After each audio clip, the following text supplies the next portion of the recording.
What's moving Bitcoin's price right now? An article written by Mark Camilleri. Bitcoin is currently rallying after a brutal 2022 that saw 65% slashed from its price.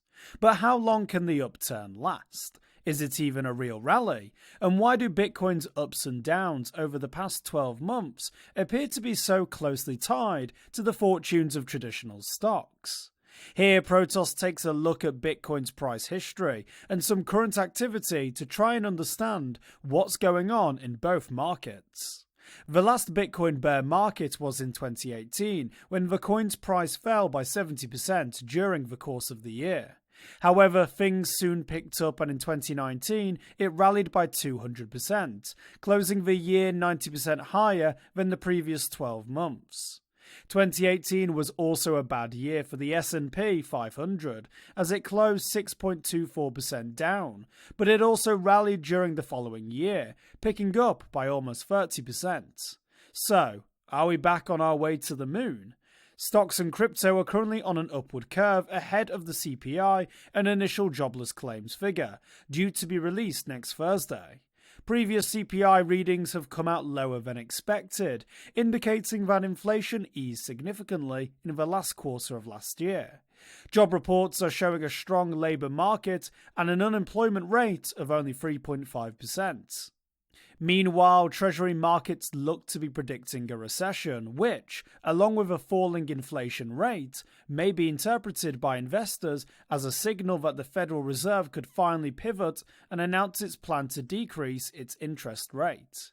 A low interest rate environment with eased financial conditions may well help both Bitcoin and traditional stocks to rise.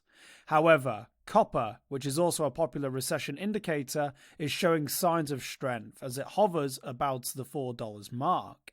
The Federal Reserve's target is to bring inflation to 2%, a figure that it believes is appropriate for employment levels. Bitcoin could outpace the S&P 500 if big players don't sell.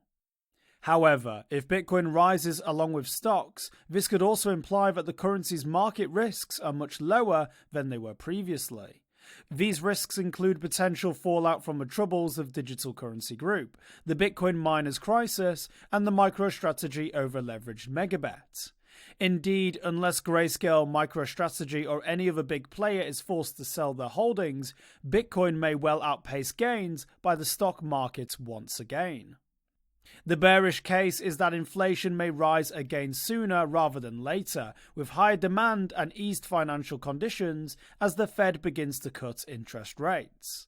This could eventually force the Fed to raise interest rates again. Last December, Powell discarded such a scenario by arguing that the Fed has taken a max pain for a max gain strategy, and is erring on the side of caution by deciding to keep interest rates relatively high. This will continue as long as sustained and consistent data shows that inflation is subsiding. The Fed's next meeting is next February, at which it will give an update on its direction. A hawkish Fed may once again put a stop to the rally, as it did last December, once again dashing hopes that it would pivot before 2024.